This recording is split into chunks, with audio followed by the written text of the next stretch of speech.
Pues entonces, si quieren arrancamos como... Va a empezar la presentación aquí el Guaman. Empecemos, Guamanciño, cuando quieras. Perfecto. Bien, primero pues saludar a los 17 participantes que están presentes. Para el colectivo Delirante es una alegría poder estar en este tercer encuentro de un ciclo de discusiones online que hemos denominado Horizontes y Perspectivas en Tiempos de Pandemia, ¿no? Ahora vamos a tener el honor de contar con la participación de Ana Lucía Casallas. Ella es enfermera con una maestría en Educación y Desarrollo Social, con una especialidad en epidemiología y con un doctorado en salud colectiva, ambiente y sociedad.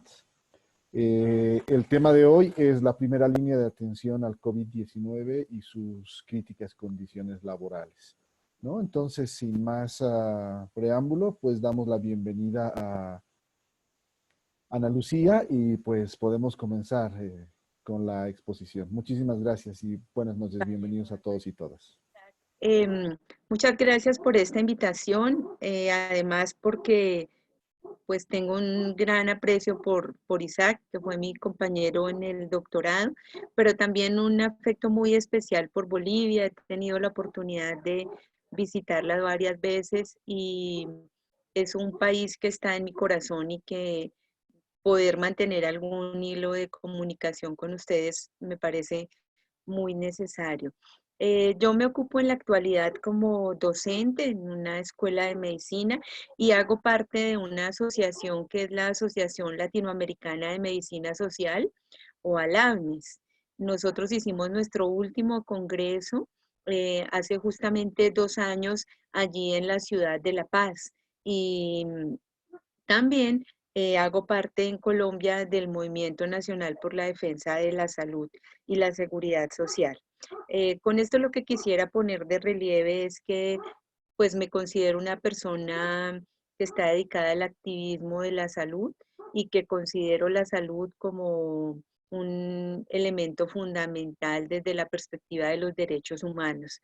Y en estos momentos de la pandemia, pues pareciera ser que se hacen evidentes una serie de circunstancias que hemos venido viviendo desde los tiempos de la globalización en salud, pero que al ponerse de manera tan contundente y evidente, pues para algunos ha resultado como la gran sorpresa entender que tenemos sistemas inequitativos y dificultades importantes a la hora de resolver las necesidades de atención en salud de la población. Entonces, sobre eso, pues sin más preámbulo, yo quisiera como comentarles. Yo he pensado como en 4 momentos para organizar la presentación. En primer lugar, y creo que ya con Isaac trabajaron algo sobre este tema, es que el COVID, digamos que obedece a una distribución inequitativa en los lugares y con las poblaciones donde se presenta. Me parece importante para esta conversación introducir algunos conceptos que se manejan en bioseguridad. Ustedes me decían que probablemente estén algunas personas de la salud, pero probablemente también es importante que las personas del común entiendan lo que significa todo este concepto de distintas formas de bioseguridad y la correlación que deben tener los trabajadores de la salud para su protección, así como la propia vida en comunidad. Algunos puntos críticos de los sistemas de salud, como les decía, principalmente aquellos que están basados en el aseguramiento privado. Algunos ejemplos de las condiciones de lo que estamos viviendo en Colombia a propósito de un monitoreo crítico de las situaciones de salud de los trabajadores que se ha venido desarrollando durante este mes, que ha tenido la concurrencia y la respuesta de muchos de ellos, y algunas ideas sobre lo que debe ponerse en la palestra sobre mecanismos de exigibilidad. Entonces, en primer lugar, quisiera decirles que eh, me parece muy interesante esta frase para hablar de las expresiones de inequidad y creo que fue descubierta en un muro de Hong Kong donde decía no queremos volver a la normalidad porque la normalidad era el problema. Y en ese sentido creo que es importante rescatar que situaciones como la falta de condiciones equitativas, la fragilidad de las personas que hoy día migran entre países huyendo de la guerra, del hambre y de la falta de oportunidades, se convierten en grupos que además suman a la pobreza establecida de otros países receptores, donde se acumulan grandes deudas sociales que ha dejado principalmente el modelo económico que vivimos. Esta crisis está descubriendo una realidad desdibujada entre ideologías y macropoderes. Entonces, digamos que una de las grandes estrategias que nos han dicho es, debemos entrar en un aislamiento, debemos entrar en una cuarentena, pero se ha olvidado que muchas veces para algunas personas no es posible entrar en esa cuarentena. La fotografía que ustedes están viendo corresponde a un transporte masivo en Colombia que se llama, en Bogotá principalmente, que se llama el Transmilenio.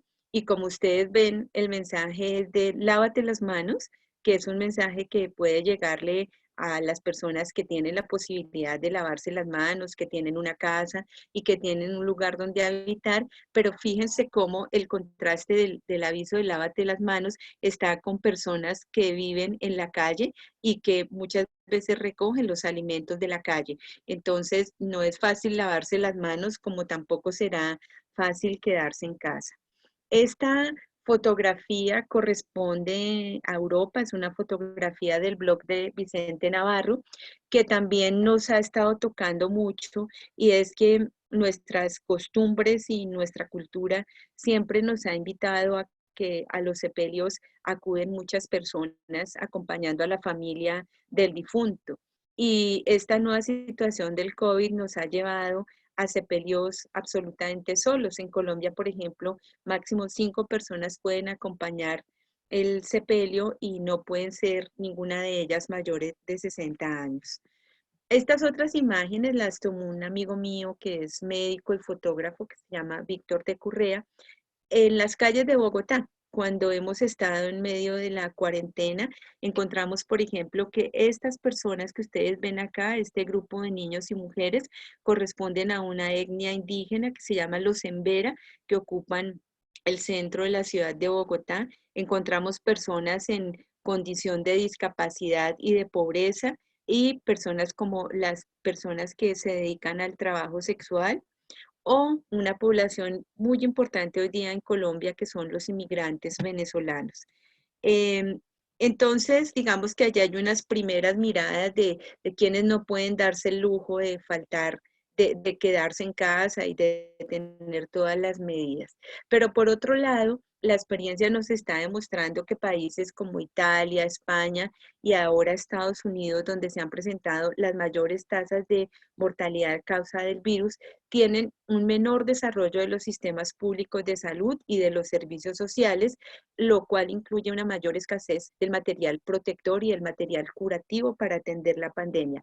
Estos países también son los que tienen mayor porcentaje de profesionales y trabajadores de la salud, de los servicios sociales y de los servicios esenciales que se encuentran contagiados por el virus. O sea, nos está hablando de dos elementos, o sea, unos pobres servicios de salud y unos trabajadores de salud y en general personas que buscan desarrollar el bienestar de los servicios que resultan ser los más afectados.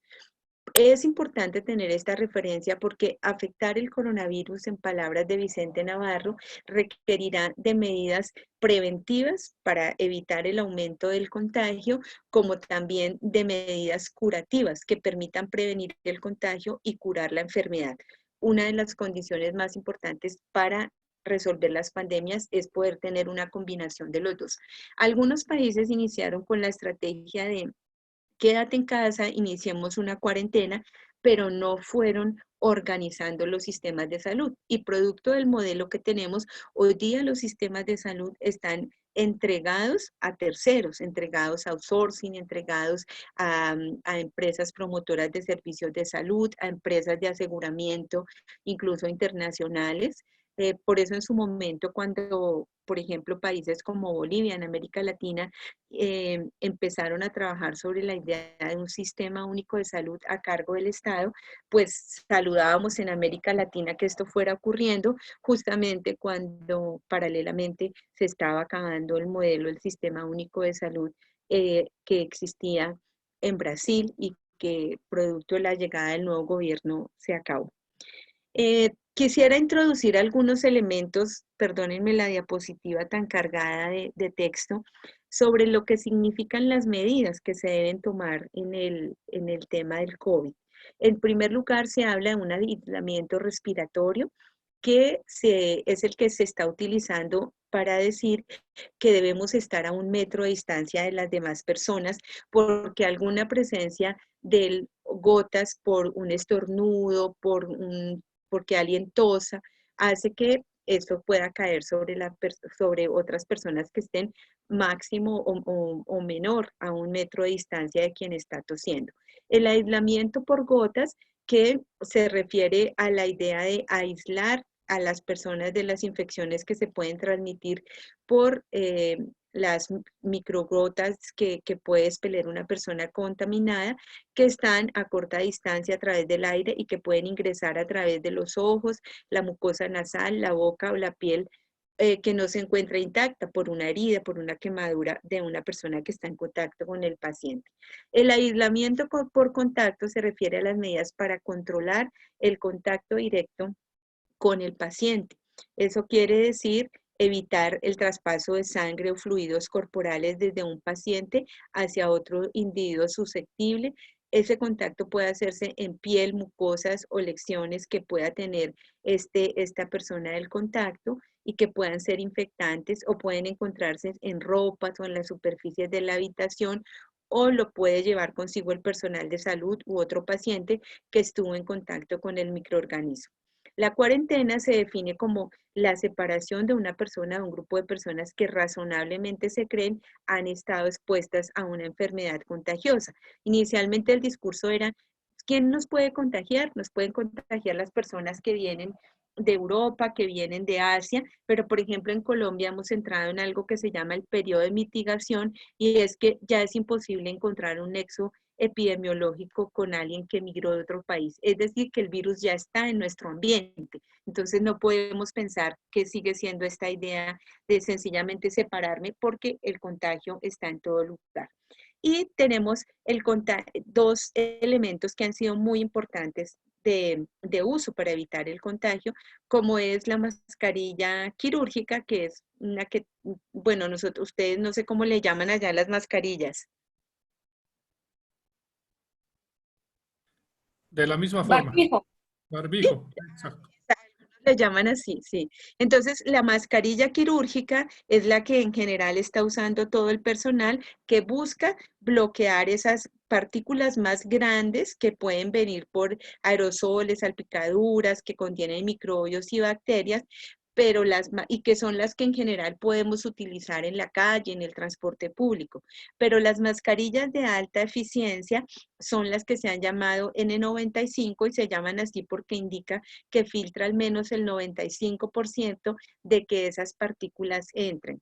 Entonces, con esta diapositiva tan cargada, yo lo que quiero decirles es que fíjense cómo esas medidas que se están trabajando para prevenir que el contagio sea mayor, tiene unos niveles y unos niveles donde nos están diciendo, bueno, el mayor contagio que puede recibir el personal de salud es el del aislamiento por gotas o por contacto. Y la manera de protegerse, pues es la mascarilla de alta eficiencia. No puede seguir siendo otra mascarilla o muchas mascarillas que se construyen en casa ante digamos, la poca accesibilidad a las mascarillas quirúrgicas, cuando menos, que no hacen demasiado porque no se trata solamente de impedir que pase la temperatura del aire, sino lo que tendríamos que impedir es que efectivamente esas goticas puedan ingresar a nuestro sistema respiratorio o puedan caer en nuestra piel o en nuestras manos y luego nosotros maniobrarlas y contaminarlas.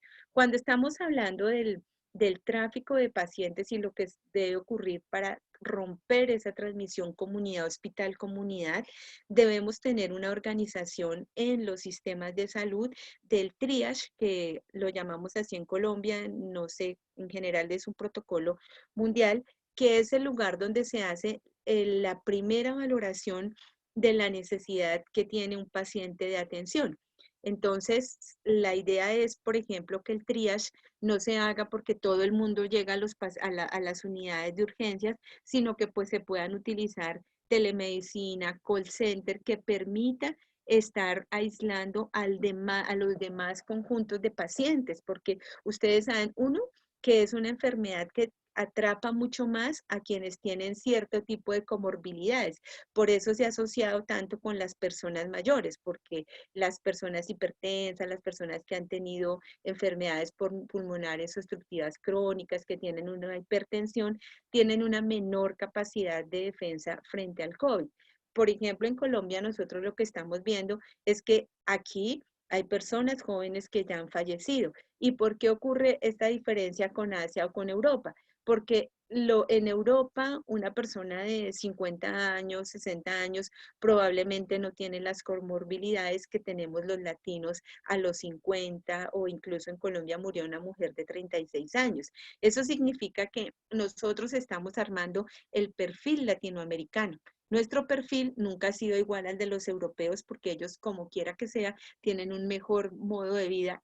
Hablo de la población en general, no tanto de migrantes u otras personas que tengan una condición más difícil. Entonces, digamos que este primer momento es muy importante en la atención, y cuando hay zonas de riesgo, que son las zonas donde probablemente se están manipulando pacientes que tienen el COVID-19, es necesario desarrollar una cantidad de elementos para evitar esa contaminación entre las zonas limpias y las zonas donde están los pacientes, y estar desarrollando descontaminación permanente para reducir la posibilidad de daño que puedan generar estos microorganismos en las personas. Y hay, por otro lado, unos requisitos estrictos y protocolos para el uso de los equipos de protección personal junto con la desinfección de manos. Esta gráfica nos muestra, es una traducción de un compañero nuestro que es John Benavides, de un documento sobre la manera como se deben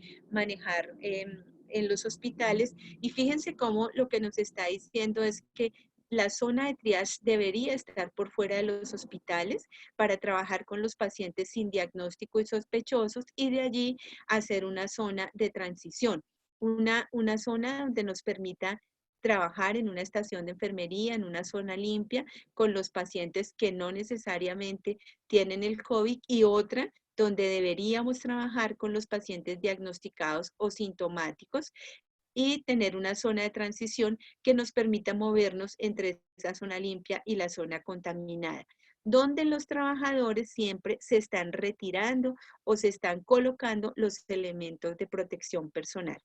Esto que lo he traído acá es porque es importante considerar qué es lo que pasa en los sistemas de salud que tenemos ahora con un predominio del aseguramiento. Primero, que no necesariamente hay una capacidad de acceso para todas las necesidades poblacionales. Es decir, que no ocurre solamente hoy día porque estamos con la emergencia del COVID que las personas no puedan llegar. Entonces, no tenemos tantas camas, no tenemos tantas unidades de cuidado intensivo, pero tampoco tenemos buenos programas de atención primaria, ni tenemos buenas unidades de urgencia donde se resuelvan los problemas de la población.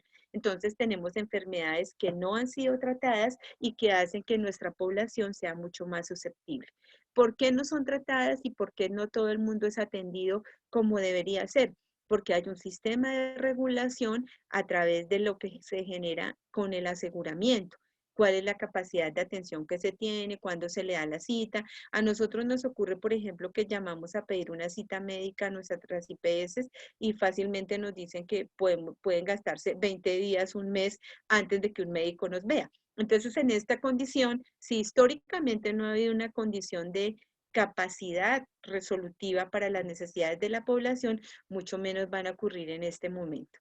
La organización que tenemos por niveles de atención y de complejidad hace que haya muy pocas unidades de cuidado intensivo y que esas unidades de cuidado intensivo normalmente estén en las grandes y medianas ciudades, donde se encuentran las IPS que tienen una mayor complejidad, y esto no va a ser suficiente para resolver los problemas en los pequeños municipios, y entonces todo el mundo, además, las personas que requieren el aislamiento, que requieren la gran complejidad, van a tener que ser desplazadas desde sus municipios hasta esos municipios donde no van a encontrar muy seguramente la capacidad de respuesta.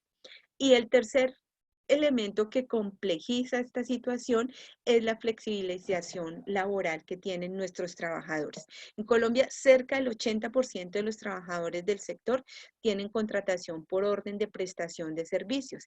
Y ustedes saben, en el sector salud, además, una buena parte de los trabajadores son mujeres. Muchas veces mujeres, además, cabezas de familia.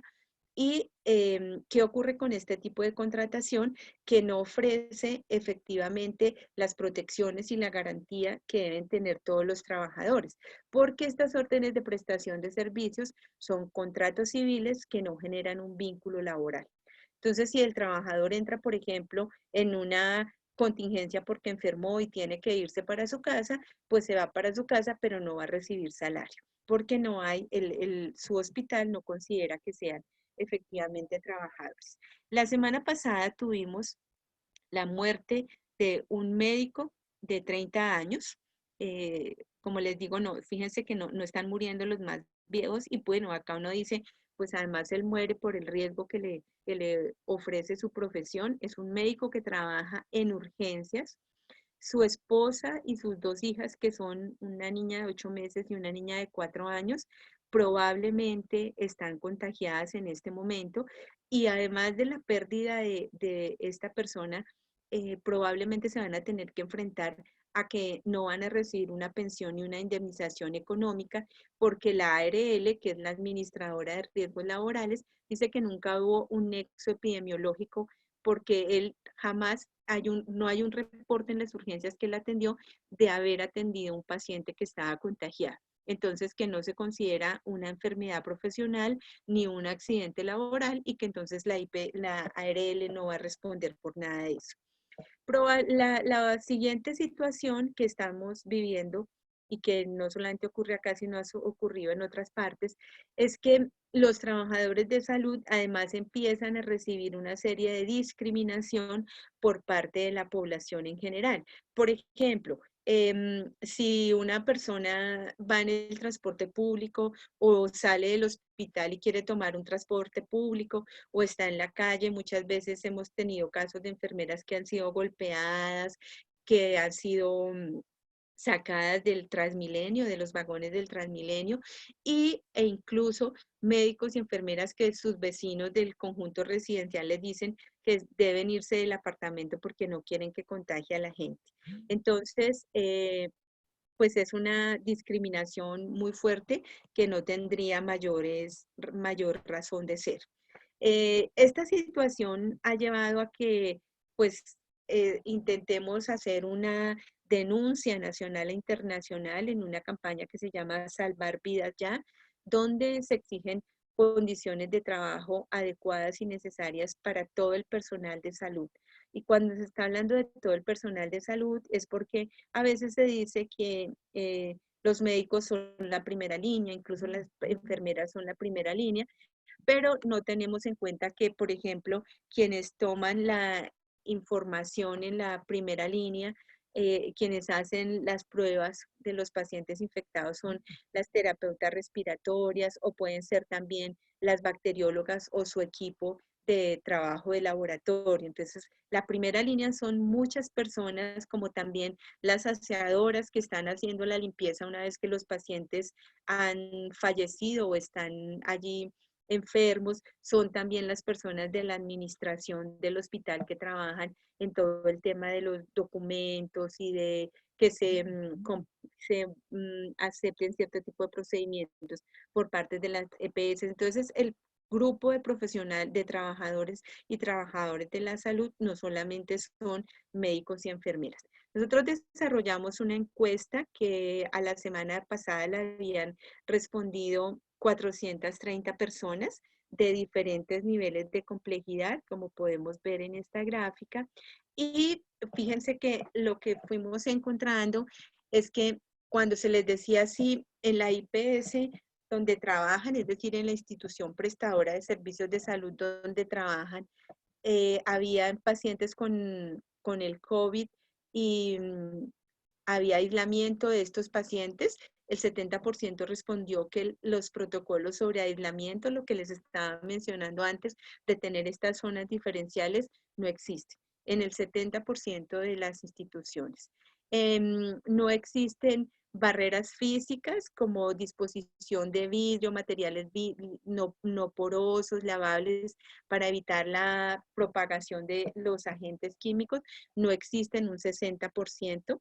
Se preguntaba si la institución limita el número de pacientes para permitir que entren los pacientes del COVID y encontramos eso casi en un 80%. Entonces, esto nos está demostrando que otro tipo de patologías están siendo dejadas de atender. Por ejemplo, tengo a mi padre en mi casa y estoy necesitando que le hagan una endoscopia y me dijeron que solo hasta después del 30 en toda la ciudad podría haber endoscopias, porque las endoscopias están cerradas porque no son una urgencia. No obstante, él está muy enfermo y requeriría una endoscopia, pero no la va a recibir.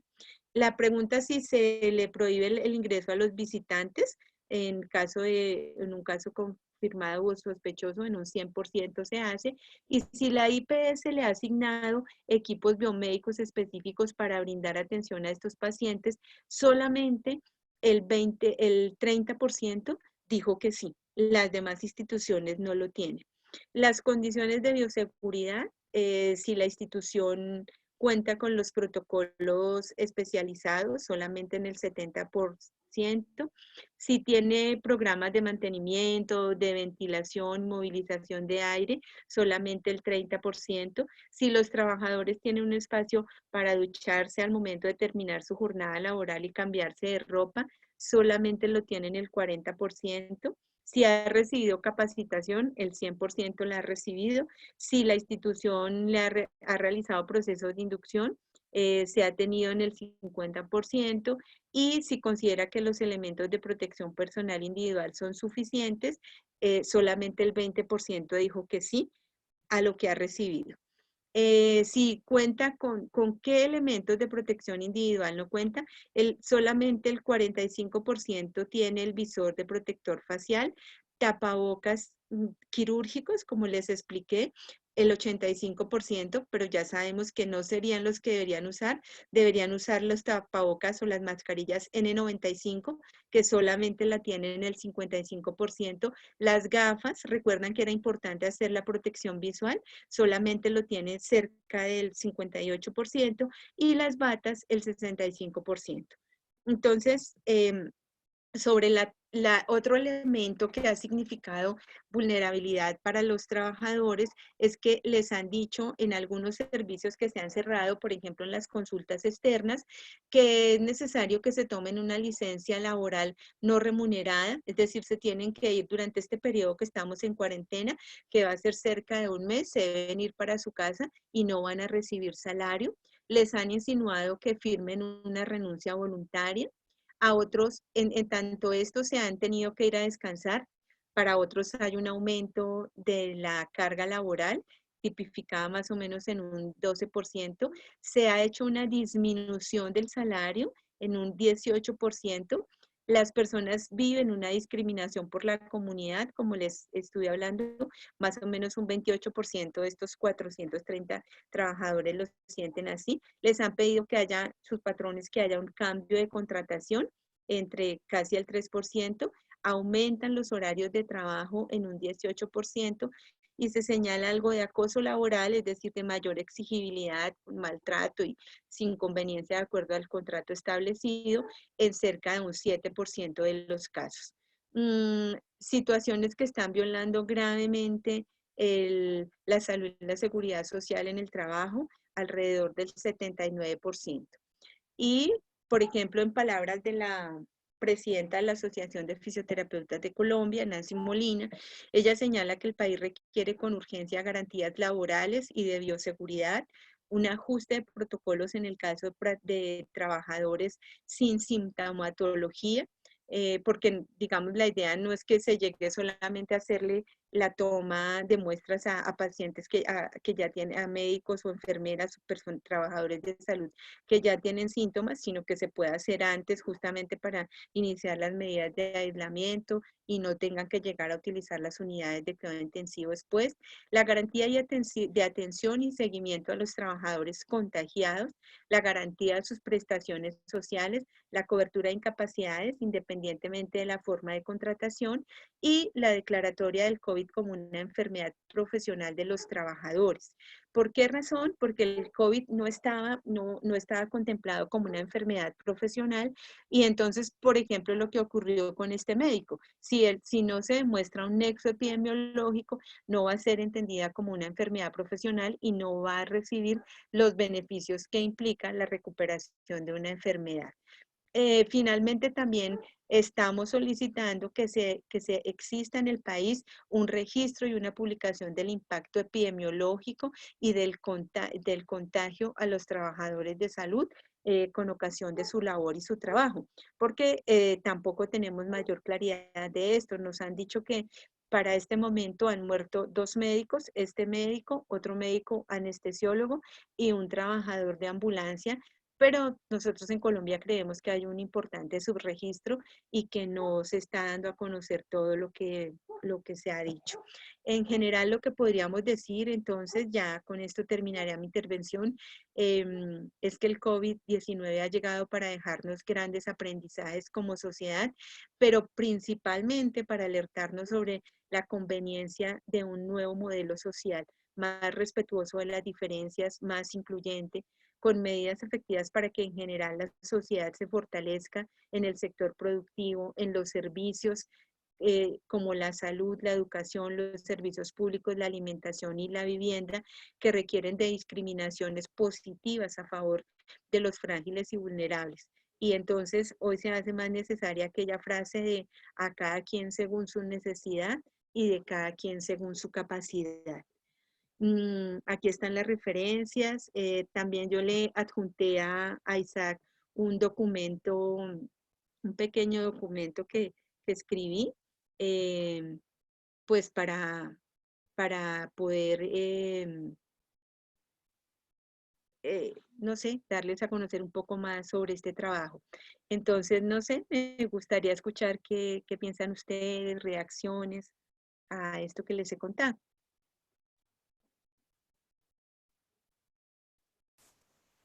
Bien, Ana, muchísimas gracias por la exposición. Vamos a darle inicialmente la palabra a Isaac, porque esta es la metodología que estamos utilizando. Isaac hará algún comentario y después abriremos el micrófono para los que quieran hacer una intervención. Isaac, por favor. Muchas gracias, Guama. Creo que de forma, no sé si intencionada, en el transcurso de estas charlas que está desarrollando el colectivo Delirante, se está estructurando más o menos una lógica de trabajo, ¿no? De tratar de comprender elementos generales relacionados al COVID, de tratar de comprender elementos relacionados a la atención de salud y de tratar de trabajar también elementos individuales de cómo afrontamos en lo fenotipo, la enfermedad. En primer lugar, felicitarte por la presentación, es muy esclarecedora. El mostrar esta distribución inequitativa del COVID es algo fundamental y es urgente discutirlo, puesto que se está asumiendo que hay una normalidad y una igualdad entre todos. Esa romantización de la cuarentena que creo que tenemos que aclararla y desmitificarla, y en eso ayuda bastante tu presentación. Es inevitable pensar desde tu país, ¿no? Todo lo que has expuesto. Ustedes están bajo el sistema de aseguramiento, que es bastante complejo. Pero déjame decirte que también el sistema que se trató de implementar acá no creo que esté muy alejado de las problemáticas que has planteado. El sistema de salud universal que se ha establecido en Bolivia ya era deficiente antes de que surja el COVID. Y un ejemplo de eso es el brote de dengue que ha habido en Santa Cruz y que sigue y que, bueno, ya estaba alcanzando proporciones muy, muy, muy grandes, ¿no? Y develó también las dificultades del sistema de salud, de un sistema de salud universal sin presupuesto, sin material y, bueno, con similitudes muy, muy parecidas a las de ustedes, ¿no? Un sistema de salud centrado también en lo femenino, como el mayor personal que existe, con una distribución jerárquica bastante interesante entre lo que son los médicos, enfermeros y estos agentes de primera línea que tú has mencionado, que son muy importantes y muchas veces invisibilizados, los porteros, los asistentes, ¿no? Que no tienen esa jerarquía. Entonces nos enfrentamos también con ese modelo de salud, en el cual los que están arriba, que son los doctores, tienen ciertas preferencias en relación a los que están en la primera línea. Eh, Ahora también habría que hablar de aspectos interesantes, ¿no? Hola, Esto del... ¿Aló? Aló, es que no te estaba escuchando. Decías que los doctores, que hay como unas asimetrías allí. Sí, sí, sí. Es muy marcada la jerarquía social existente en referente a lo que es un médico, un enfermero, un psicólogo, y eso también es algo que de seguro se va a tener que discutir después de que suceda y pasemos esto. Decía que también hay datos interesantes que tenemos que analizar, esto del sobreregistro, el silencio epidemiológico de Oruro y el repunte, y de repente explota todo y igualan otros departamentos en número de casos. También me pareció sumamente interesante el poder discutir la situación laboral del personal de salud. El día de hoy o ayer creo que se ha aprobado, no, ya hace un poco más de tiempo, se ha aprobado el seguro de vida de salud y de salud para el personal médico. Si bien ellos agradecen eso, siguen insistiendo en que en una demanda que tienen, que es sumamente importante, que es que sean incluidos en el régimen general del trabajo, porque tienen otro régimen distinto a los otros obreros o a los otros trabajadores del gobierno en Bolivia. Ese es un dato que también tenemos que discutir. No sé a ti qué te parece, seguramente después me dirás que se haya promulgado este seguro de vida y de salud para el personal médico general. Además de eso, quería hablarte sobre estos asuntos de los protocolos y de las instrucciones que emanan las entidades de salud, que acá se ven un poco ausentes y se ven las grandes necesidades, especialmente en el área rural. Eh, Hago referencia a una entrevista que hacía María Galindo, de Mujeres Creando, que que entrevistaba a una doctora SAFSI de una provincia de La Paz, y el material no ha llegado. Les han dado un alcohol para 3 semanas, 16 barbijos. Entonces andamos en situaciones similares. No creo que haya muchas diferencias, y por eso lo importante de poder revisar, de poder difundir esta presentación que acaba de hacer Ana Lucía. Para terminar, perdón.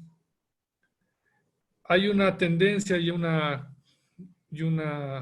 lógica de tratar de emplear a otros especialistas que no sean neumólogos o internistas para el tratamiento del COVID.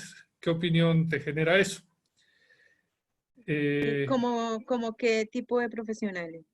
No sé, alguien que sea un médico general, alguien que esté trabajando en pediatría. Estaban viendo, porque hay una escasez muy grande de internistas, tanto de los relacionados a neumología y todo eso, que querían, que pedían y exigían que se encarguen del tratamiento. Ujú, ujú. Em, Bueno, eso sería todo, ¿no? Yo ujú, voy a ceder la palabra. ok. Pues yo creo que como les decía en algún momento que a nosotros los latinoamericanos nos corresponde hacer nuestro propio perfil sobre cómo resistir al tema del COVID. Por ejemplo, lo que tú citabas, la gran epidemia de dengue que estamos teniendo en el continente y que no reviste de mayor atención por parte de algunos organismos de salud, porque se considera que son enfermedades muy propias del trópico y muy propias de los lugares donde habitamos y que entonces siempre que haya Aedes aegypti, pues vamos a tener malaria o vamos a tener dengue, lo cual es un asunto muy equivocado porque viéndolo como tú lo señalabas de una perspectiva un poco más estructural, estos fenómenos están asociados a situaciones como la explotación de los recursos naturales, al calentamiento global, a situaciones también como la hambruna y la poca capacidad de conseguir los alimentos. O sea, nosotros estamos en una crisis que viene de tiempo atrás y lo que yo siento es que tenemos una menor capacidad de poder responder. Primero porque tenemos sistemas de salud muy débiles, como tú lo acabas de señalar, y pues es una lástima que digamos, supongo que el tema del cambio de gobierno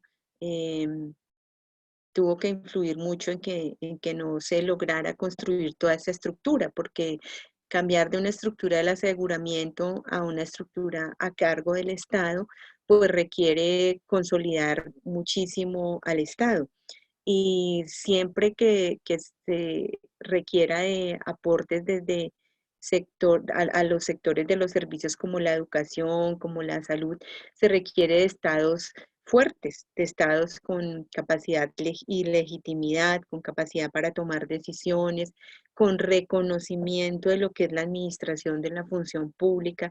Y entonces es posible que no es lo que estamos viviendo ahora en nuestro continente, porque parte de lo que ha ocurrido es que el Estado está refundido. Digamos que la preponderancia es más del sector público, perdón, del sector privado, del sector de quienes tienen los recursos económicos y se privatizan los servicios, se privatiza todo y no hay un Estado que sea fuerte y capaz de responder en comunidades como las nuestras, con población indígena importante, con población inmigrante y con una pobreza histórica instalada por la falta de empleo, la falta de recursos, pues a mí me parece que va a ser mucho más difícil lo que viene en los 2 o 3 meses que nos esperan y alguna gente dice, no, pero pues en América Latina nos han pasado tantas plagas que a lo mejor vamos a hacer resistencia al COVID.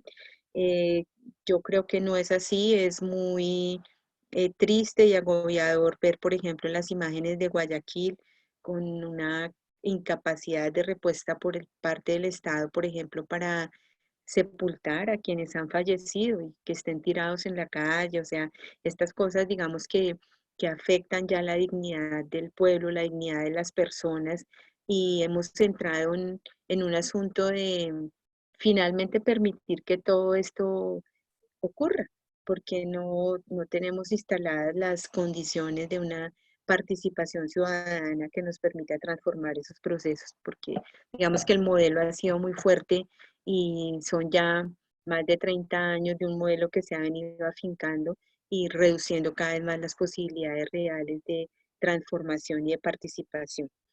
Bien, sobre el tema de la llegada de profesionales, de otros profesionales, eso es muy importante y también es un gran déficit. No hay muchos especialistas. Por supuesto que se requieren muchísimos internistas, se requieren muchísimos neumólogos, anestesiólogos y debería haber una distribución adecuada. Los médicos generales bien entrenados, las enfermeras entrenadas, los grupos de personas que están trabajando en la prevención, porque trabajar en la prevención donde está el médico general, el médico de familia, en el caso de ustedes, los médicos que trabajan con todo el tema de la interculturalidad, son muy importantes porque son quienes están llevando el mensaje y haciendo el trabajo con los contactos comunitarios y los contactos poblacionales. Y allí hay una gran cantidad de profesionales de salud y de las ciencias sociales, qué bueno que lo ponías de relieve porque, por ejemplo, la salud mental es otro asunto que termina muy agobiado y muy apaleado en estas condiciones porque las personas están deprimidas porque no hay trabajo, no hay alimentos en casa, no hay posibilidades de construir otras alternativas. Acá en Colombia, por ejemplo, se ha aumentado muchísimo todo el tema de maltrato y violencia contra las mujeres y los niños como consecuencia de la cuarentena. Entonces, se van filtrando otra serie de circunstancias donde se requiere todo un contingente de trabajadores que también es una primera línea. La primera línea comunitaria donde los procesos de atención primaria en salud y todo el modelo preventivo debería ser muy fuerte como el modelo que contiene para que finalmente lo que ya llega a los servicios de salud pueda ser las personas que en su nivel de contagio y de complicación pues requieren de estas unidades de cuidado intensivo y allá se necesitan los especialistas. Digamos que un médico general entubando cuando es una labor más de un anestesiólogo le puede generar mayores riesgos a los pacientes. Lo que sabemos es que en su momento pasó en Italia y en España, es que los médicos tenían que decidir entre a quién entubo, con quién trabajo y a quién dejo morir. Entonces, se requiere que los profesionales estén entrenados de la mejor forma y sobre todo tener muchas herramientas y elementos de protección personal individual y de bioseguridad, porque también lo que nos están mostrando en Italia y en España es que con gran parte de los profesionales de salud muriendo o enfermos, también se debilitó esa posibilidad de hacer la atención y ellos se contaminaron y se contagiaron porque no había medidas de bioseguridad. Entonces, eso que tú me estás contando de la insuficiencia de que las personas se puedan proteger y cuando ya hoy, como les decía, el nexo epidemiológico no es la persona que llegó de Europa o de Asia, el nexo epidemiológico es mi vecino, mi hermano, la persona que me encuentro en el mercado. Entonces, pues sí se requiere que haya efectivamente mayor disponibilidad de las medidas preventivas para que luego lo que llegue a los hospitales pues sea menor, haya una posibilidad de contención ante la baja capacidad de respuesta que se tiene. Muchísimas gracias, Ana Lucía. Ahora vamos a pues dar la palabra a los que están participando de la discusión para que puedan ya sea preguntar, opinar, complementar. Bueno, está abierto el micrófono. Quienes quisieran tomar la palabra, por favor, háganlo de manera ordenada. Tal vez pueden levantar la mano y Isaac, que tiene los controles de anfitrión, les vas abriendo el micrófono, ¿te parece? Dale. Está bien.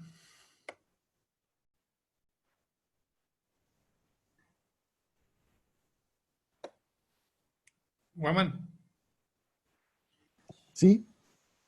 ¿dónde sale lo de la manito? Ah, va a salir al lado del micrófono, al lado de la Ok. figura del micrófono. Si alguien quiere participar, pues más bien abre el micrófono ahorita, ¿no? Porque alguien tiene algo que comentar. Aquí Aquí está hay Pierre. una Pierre Hay pregunta. está. una manito de Pierre. Vamos con Dale, Pierre. Pierre. Sí, hola Ana Lucía, muchas gracias por la presentación. Hola. Yo tengo tres preguntas para ti. La primera, Dale. con motivo de la muerte de los dos médicos en Colombia, de Correa Lugo publicó una columna, si no estoy mal, antier, muy dura, ¿no? Muy dura en el sentido de que critica a los profesionales del área de la salud porque a razón de defender un estatus, eh, no, no se organizaron gremialmente, huyeron a los sindicatos y pues en últimas la recomendación de Correa Lugo es, pues ya llegó la hora de organizarnos. Entonces mi primera pregunta es, si tú crees que efectivamente, además de otras razones, el tema del estatus ha incidido en el hecho de que los profesionales del área de la salud en los últimos 25 años no hayan querido participar de organizaciones, gremios, sindicalizaciones, manifestaciones y demás. Yo esto lo pregunto porque yo soy profesor universitario y soy sindicalista. Y en los años que llevo como sindicalista, conversando con colegas de muchas universidades del país, he encontrado que efectivamente a la gente le da pena sindicalizarse.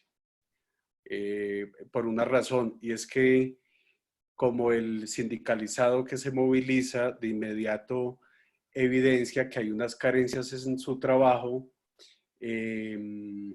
aquellos que no se sindicalizan justifican que no hay necesidad de sindicalizarse porque las cosas laboralmente están bien, ¿no? Esa es una argucia muy fuerte, por supuesto no es la única razón, porque sabemos que en el caso de, bueno, no solo Colombia,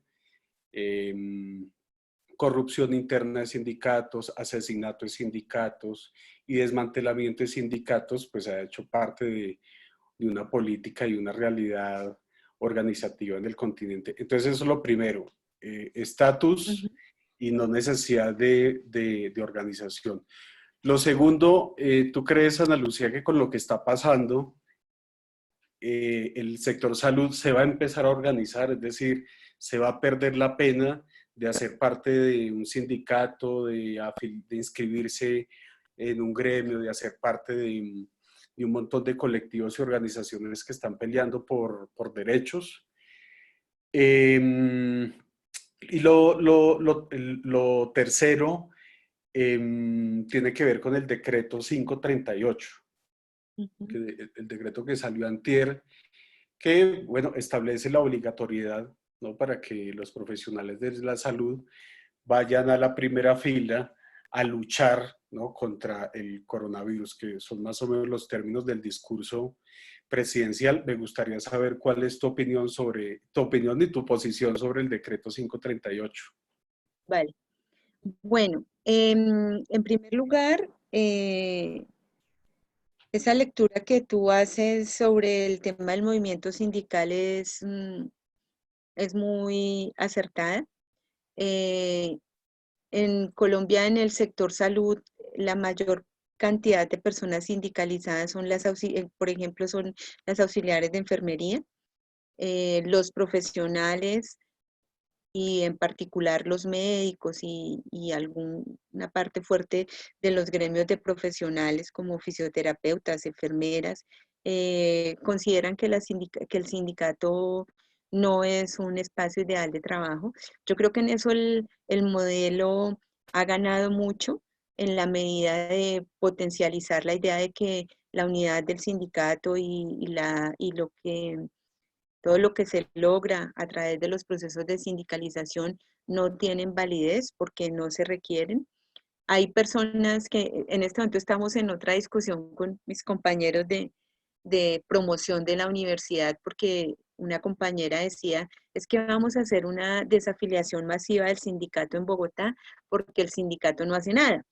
Y cuando yo le decía, bueno, primero, ¿qué tiene que hacer el sindicato? Y segundo, ¿por qué desafiliarse? O sea, ¿por qué estás afiliada si tú consideras que el sindicato no hace nada?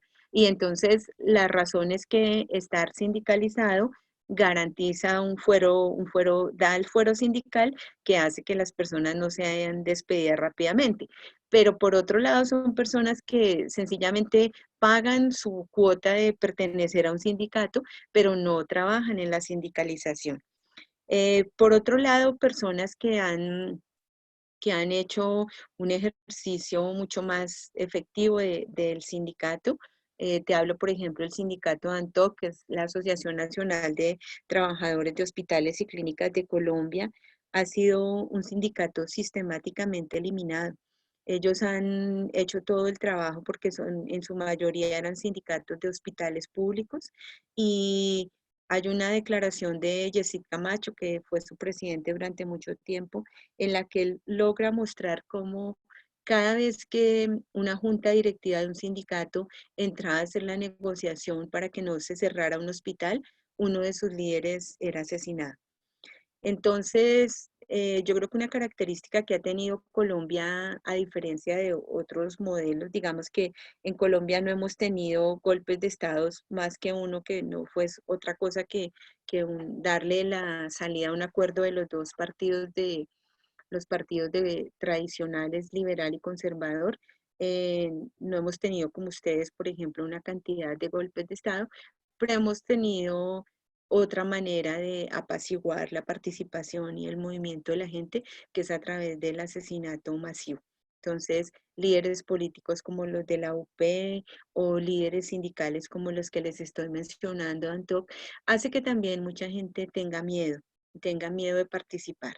Y un tercer componente que no podemos dejar de tener en cuenta es la corrupción y la comodidad de algunos dirigentes sindicales y la idea, estoy como dirigente sindical y entonces aprovecho mi fuero para hacer otras cosas, incluso para que se pierdan recursos. Entonces eso ha debilitado mucho la credibilidad de los sindicatos. No obstante, hay mucha gente que está sindicalizada, pero como te digo, su sindicalización no es para ser una fuerza activa que esté en contra de las medidas, sino para estar allí un poco cómodamente y ni siquiera tener claro cuál es el papel del sindicato. Compañeras que dicen, por ejemplo, pues que frente a un gremio que nosotros tenemos en enfermería que se llama la Asociación Nacional de Enfermeras de Colombia, cuando la asociación publica parte de lo que está haciendo en este momento, que a mi manera de ver ha sido de mucha intensidad, o empiezan a agredirlas, ¿no? Que ustedes qué hacen por nosotras, qué hacen por el gremio, o sea, como en un asunto de pensar que la asociación debe ser el caudillo y debe ser quien lleva la vocería y hace una cantidad de cosas, pero que al final no representa a nadie, porque no hay una fuerza que efectivamente esté acompañándolas. Son personas que están muy solas y a mi manera de ver son muy valientes y muy capaces y unas luchadoras a quienes no logramos acompañar suficientemente. Pero hay una gran debilidad y yo creo que eso lo ha generado mucho el modelo. El modelo ha sido sistemático en generar divisiones, en generar esta idea de que los sindicatos roban, los sindicatos, y hemos tenido experiencias de algunas empresas públicas como Colpuertos, donde personas del sindicato podían ganar más de lo que gana el presidente de la República. O sea, es indiscutible que eso pasa, pero parte de lo que yo conversaba con mis compañeros les decía, bueno, pero es que uno tendría que cobrarle eso a quienes hicieron y no a quienes hoy están intentando elevar una lucha distinta y diferente y de algo que deberíamos hacer es juntarnos. Entonces, recientemente y con todas estas condiciones, se creó una gran coalición de trabajadores de la salud, de gremios, de asociaciones y organizaciones y de sindicatos. Estaban alrededor de 24 organizaciones y para enlazar un poco con lo del decreto, el decreto justamente surge cuando la ARL dice que no le van a garantizar que como enfermedad profesional a este médico que les cuento fue el primer muerto. Entonces, inmediatamente el gobierno dice, no, sí, la vamos a declarar enfermedad profesional, pero mete allí un artículo donde dice que todos los trabajadores de salud tendremos que obligatoriamente ir a trabajar en los hospitales y eso incluye a los estudiantes del pregrado. Entonces, pues el país entero, esta gran coalición y el país entero, pues se manifestó en contra de eso. Ya hay una nueva pronunciamiento del Ministerio de Salud donde dice que no, que ese artículo 9 no va a existir. Pero nuevamente lo que aprovechan, o sea, la sombrilla es decir, mire que sí lo declaramos enfermedad profesional, ya ustedes estén tranquilos que sí, que el que se muera o el que se enferme van a estar protegidos. Pero nuevamente, ¿van a estar protegidos quiénes? O sea, mi postura entonces, para responder un poco tu tercera pregunta, es que el decreto es muy confuso. En el sentido que dice, sí, vamos ya mismo a girar una cantidad de recursos y de dinero de manera inmediata a los entes territoriales y a las IPS, porque la plata se la iban a entregar a las EPS, que son las administradoras del sistema y han sido las más lucradas con todo el sistema. No se lo vamos a hacer llegar inmediatamente a los entes territoriales. Nadie ha recibido estos recursos, ningún municipio ni departamento. Estamos en la curva ya hemos superado las 100 personas fallecidas, una curva de aumento muy importante en el país y no hay ninguna respuesta y ya tenemos trabajadores de salud que han muerto. Entonces, estamos muy graves y no hay una respuesta para eso. Se han solicitado en la medida en que entramos en la fase de mitigación que efectivamente haya pruebas rápidas poblacionales para tratar de mitigar los efectos de esta presidencia ya del COVID poblacional. Eso no ha sido posible. Todo el tiempo nos están hablando de empresas que están donando, de empresas que están fabricando respiradores, de cómo se va a llegar a una cantidad de cosas y la verdad que no se ven las ayudas, no se ven los recursos. Por otro lado, la cuarentena hasta el día de ayer se había hecho como la primera cuarentena y luego se extendió hasta final de mes. No obstante, desde el día de ayer hay una cantidad de gente que entró a trabajar. Por eso que les mostraba atrás de los condicionan a que vuelvan a su trabajo. El gremio de la construcción y el gremio de los ferreteros ya vuelve desde mañana en forma a trabajar, los que construyen las carreteras y todo esto, porque hay unos contratos millonarios allí que no los van a dejar perder. Entonces la cuarentena no se va a mantener. Y el decreto no entrega los recursos que dice que va a entregar, hace la declaratoria de enfermedad profesional. Ahora habrá que ver que las ARLs efectivamente la tengan en cuenta y que no estén condicionando a este famoso nexo epidemiológico que no tiene ninguna razón de ser. Em, Hoy de alguna manera dije ¿no? que no vamos a estar obligados a trabajar, pero hay una cantidad de inconsistencias ¿no? En el uso de los recursos, en los responsables, en la manera como se van a distribuir esos recursos realmente. Y hay algo a lo que no le mete mano el decreto y es a formalizar la contratación de los trabajadores. Las OPS, como les decía, son unas formas de contratos civiles, no de contratos laborales. Entonces, bajo esa lógica, sencillamente después una ARL o un hospital dice, no, usted nunca atendió en el hospital a una persona que tuviera el COVID, entonces no es una enfermedad profesional y no se la vamos a reconocer.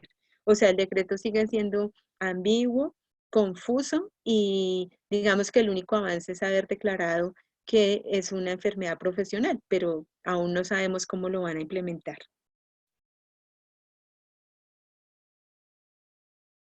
Bien, muchas gracias, Pierre. No sé si alguien más quiere hacer algún comentario, alguna pregunta. Ay, perdona, se me olvidaba decirles que un poco además la división de la que habla Víctor, es que ayer el Colegio Médico Colombiano y otra de las organizaciones de los médicos se reunieron con el ministro. De allí salió esta idea de que no vamos a estar obligados, pero nuevamente el gremio de los médicos se aisló de los demás trabajadores de salud, un poco en la idea de que ganan los médicos, pero los demás trabajadores se quedan por fuera.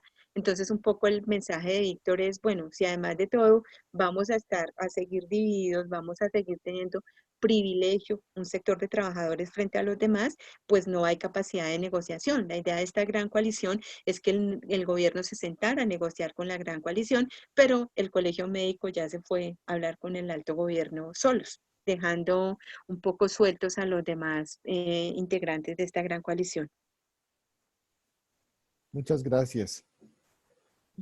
Bueno, ahí tenemos un panorama que ha sido detallado y pues nos permite también generar analogías con lo que está sucediendo en nuestro país. Y pues nada, ahora sí, pues tiene la palabra si alguien quiere preguntar y si no hay preguntas, pues en todo caso agradecer a Ana Lucía, pero esperaremos primero a ver qué se pronuncian Vale, los participantes. ok.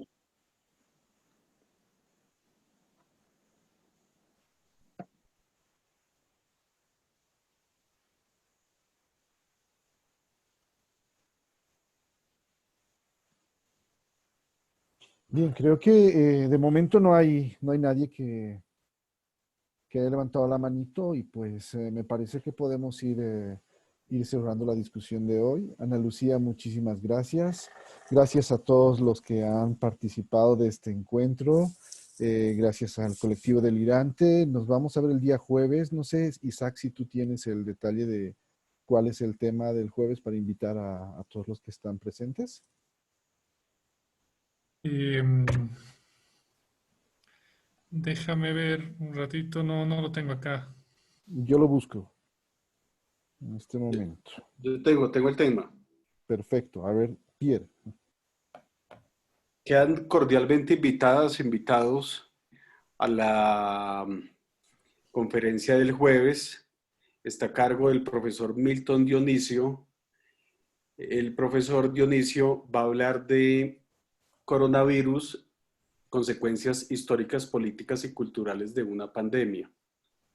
Entonces, ese es el tema sobre el que vamos a estar conversando el jueves. Ya les había dicho que el profe Dionisio es filósofo de la Universidad Nacional de Colombia, es doctor en filosofía de la Martin Luther Universität, es postdoctor en filosofía de la Universidad de Oxford y actualmente se desempeña como profesor investigador de la Universidad del Tolima. Entonces, por favor, para que extiendan la invitación y este jueves nos encontramos a las 8 de la noche. Mañana les estaremos enviando la nueva invitación con el ID y la contraseña para ingresar a la reunión. Para finalizar, Pierre, si me permites, Dale. quería agradecer a Luchita, nosotros le decimos Lucha de cariño, muy interesante. Creo que es una discusión pendiente que vamos a hacer llegar también al área de salud del país.